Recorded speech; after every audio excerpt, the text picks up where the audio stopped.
How to hide notification content on Android lock screen. If you want to hide the content of your notifications on your Android lock screen, here's how to do it.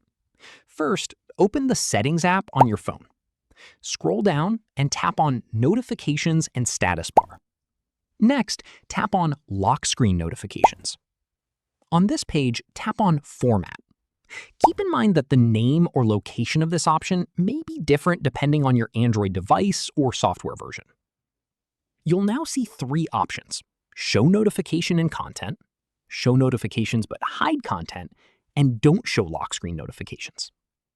To hide your private message content while still showing notifications, select Show Notifications but Hide Content. Now your lock screen will show that you received a notification, but the actual message content will remain hidden. If you want to completely remove notifications from your lock screen, select Don't Show Lock Screen Notifications instead.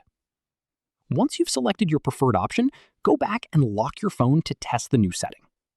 And that's how you can control what notification information appears on your Android lock screen.